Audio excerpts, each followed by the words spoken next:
చక్కటి మాట.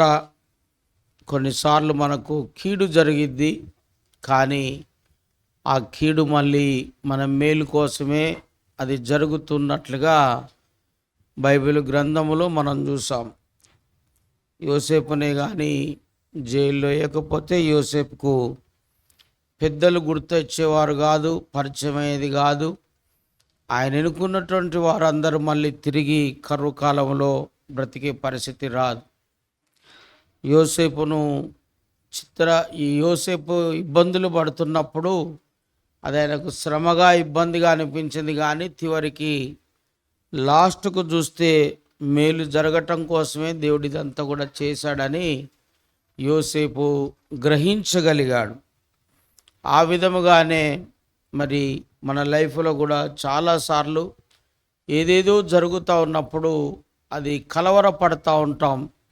కానీ ఆ కలవరపడిన ఎన్ని విధాలుగా అపార్థం చేసుకున్న లాస్ట్కు అది కొన్ని మన మేలు కోసమే జరుగుతుంది. ఇక్కడ ఒక చివరి మాట గమనించి మనం ప్రార్థన చేసుకుందాం.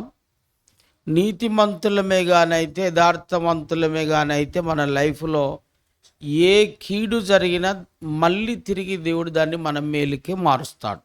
చప్పట్లు కొట్టడం ఒకసారి అందరూ కూడా. నీతిమంతులము యథార్థవంతులమే గానైతే మన లైఫ్లో అడుగడుగున నష్టం, అడుగడుగున కీడు, అడుగడుగున మోసం, అడుగడుగున ఏదైనా జరిగింది అనుకోండి, 100% వాటిని దేవుడు మన మేలు కోసం మళ్ళీ తిరిగి దాన్ని మారుస్తాడు. ఇక మనం నీతిమంతులుగా ఉండకుండా, యథార్థవంతులుగా కానీ ఉండకుండా కీడు జరిగినప్పుడు ఈ కీడు నా మేలు కోసం జరిగిద్దని మాత్రం మనం ఊహించుకోవద్దు. ఇస్కారియోతు యూదా యేసు ప్రభువును అప్పగించాడు. కీడే జరిగింది, కానీ మేలైతే జరగలేదు. అట్లాగే గేహాజీ తన లైఫ్లో పొందుకోకూడదు ప్రవక్త వదిలేసిన దాన్ని వెళ్ళి గబా స్వాధీనం చేసుకున్నాడు. కానీ ఆ కుష్టి మళ్ళీ తన లైఫ్లో తను వదిలిపోలేదు. అదే నీతిమంతుడైనటువంటి యోసేపు లైఫ్లో నిజాయితీపరుడుగా జీవించాడు. ఆయన ఫలించడి కొమ్మలాగా ఉన్నాడు. ఆయన జీవితంలో నష్టం జరిగింది, కీడు జరిగింది, అన్నదమ్ములు చేశారు కీడు, ఆయన ఉన్నటువంటి రాజ్యములో కీడు జరిగింది, కానీ అది మేలుకే జరిగింది. ఆ విధముగా ప్రభునందు ప్రియమైన బిడ్డలారా, చాలామంది భక్తుల జీవితంలో కీడు జరిగింది నీతిమంతుల జీవితంలో, కానీ అది మేలుగా దేవుడు మార్చాడు. కానీ మనం దానికి యోగ్యులమై ఉండాలి. నిజంగా మన నీతిమంతులు యథార్థవంతులమైతే సింహంలాగా ధైర్యంగా బతకొచ్చు. ఈ కీడు నాకు మేలే జరిగిద్ది, ఈ కీడు నాకు మేలే జరిగిద్ది, ఈ నష్టం నాకు మేలే జరిగిద్ది, ఈ అన్యాయం నాకు మేలే జరిగిద్ది. నేను అన్యాయం చేయలేదు ఎవరికి, నేను ఎవరికి మోసం చేయలేదు, నేను ఎవరికి కీడు చేయలేదు, నేను కీడు చేసే ఉద్దేశంతో, అన్యాయం చేసే ఉద్దేశంతో నేను ప్రవర్తించలేదు, నేను నిజాయితీగా ఉన్నాను, కనుక నాకు ఇది మేలే జరిగిద్ది అని మనం ధైర్యంగా బ్రతకొచ్చండి. దేవునికి స్తోత్రం, హల్లెలూయా.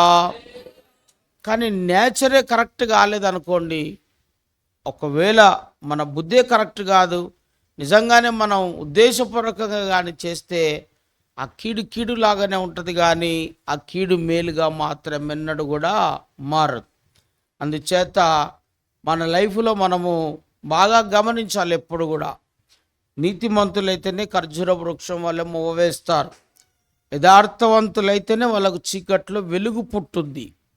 నీతిమంతులు కాకపోతే చిగురించరు, యథార్థవంతులు కాకపోతే వారికి ఏ చీకటి వచ్చినా వాళ్ళకు వెలుగు కలగదు. యథార్థవంతులే కానైతే ఏ టైపులో చీకటి కమ్ముకున్నా దేవుడు దాన్ని వెలుగుగా మారుస్తాడు. కాబట్టి సౌలు జీవితంలో నీతిమంతుడిగా ఉన్నంత కాలం ఆ గాడిదాబాలు తప్పిపోయినా మళ్ళా దేవుడు అతన్ని రాజుగా చేశాడు. అదే తను సోద చెప్పించుకోవడానికి వెళ్ళినప్పుడు, అదే సమూయేలు యొక్క వస్త్రపు చెంగును కోసినప్పుడు అదే సౌలు అమాలేకుల దగ్గరికి వెళ్ళి యుద్ధం చేసి పూర్తిగా సంపూర్ణంగా చేసి వచ్చినప్పుడు మేలు జరగలేదు. ఆ నీతిని కోల్పోయాడు, ఆ నిజాయితీని కోల్పోయాడు, దైవ భయాన్ని కోల్పోయాడు. అందుచేత ఆయనకు ఆశీర్వాదాలు రావాల్సినటువంటి ద్వారాలు మూయబడ్డాయి, ద్వారాలు ఆగిపోయినాయి. మన లైఫ్లో కూడా ప్రతిదీ కూడా పిచ్చిగా మనమేం ఆలోచించుకోవద్దు. మనం నిజాయితీగా నీతిగా బ్రతికినంత కాలం డోకా లేదు. మా అన్న క్రిస్టఫర్ అన్న ఒక మాట అంటాడు, నీతి ఒక సూది లాంటిదట. హల్లెలూయా. నీతి ఒక సూది లాంటిది, గుచ్చుకొని పోతుంది. నీతి అనేది ఒక చాలా బహు దూరం, కానీ అది సూది లాంటిది, గుచ్చుకొని పోతుంది. కాబట్టి మనం ధైర్యంగా ఉండాల్సింది ఏంటంటే, నీతిమంతులుగా మనం బ్రతికినంత కాలం ఏ రకమైనటువంటి సమస్యలు మన మీదకి వచ్చినా, ఏ రకమైనటువంటి శోధనలు వచ్చినా దేవుడే వాటిని తిప్పి కొడతాడు. కాబట్టి మనము ప్రభు సన్నిధానములో యోసేపులాగా, దావీదు లైఫ్లో చాలా కీడు చేయాలని ప్రయత్నం చేశారు. ఒక్క దిక్కు నుంచి కీడు కాదు, ఆయనకు అన్ని దిక్కుల నుంచి కీడు వచ్చింది. కానీ ఏ రకాల కీడు మొదలుపెట్టినా తీరా చూస్తే అతనికి మేలే జరిగింది. కానీ కీడు తాత్కాలికంగా అనుభవించాడు, కానీ తీరా చూస్తే ఆ కీడు ఆశీర్వాదంలోకి మార్చింది. ఆమేన్, హల్లెలూయా.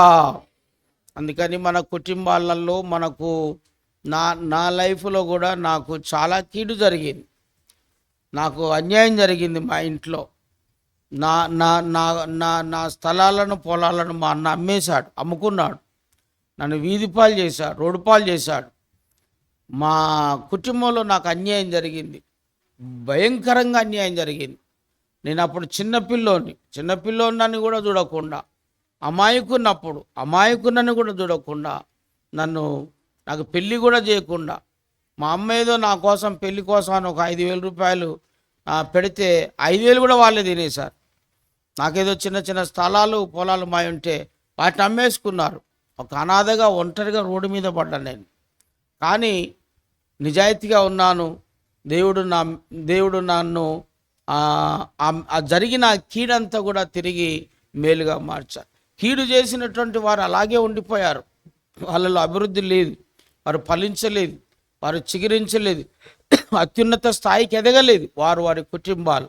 కానీ అల్పుడనైన నేను, దగాకు గురి అయిన నేను, మోసపోయిన నేను, నష్టపోయిన నేను, సమస్తాన్ని కోల్పోయిన నేను, అన్యాయానికి గురి అయిన నేను, నోరెత్తని నేను, నాకు దేవుడు అన్యాయం చేయలేదు. దేవుడు అత్యున్నతమైనటువంటి స్థాయిలోకి దేవుడు తీసుకొని వెళ్ళాడు. హల్లెలూయా. మీ కుటుంబాలలో మీకు నోరు లేని వాళ్ళమని చెప్పి, మన కుటుంబాలలో మనకు దేవుని నమ్మిన వాళ్ళకి అదేందో కానీ ప్రతి కుటుంబంలో ప్రతి వ్యక్తికి అన్యాయం జరిగింది, మోసం జరిగింది, నష్టం చేస్తారు. అమాయకులం అని చెప్పి, నోరెత్తమని చెప్పో ఏదో మొత్తానికైతే బాగా నష్టాలు జరుగుతాయి. ప్రాబ్లం లేదు, ధైర్యంగా ఉండండి. నష్టం జరిగితే జరగవచ్చు, కానీ మన నీతి పరులమే కానీ అయినట్లయితే ఏం కాదు. ఏ విధమైనటువంటి భయపడవలసిన అవసరం లేదు.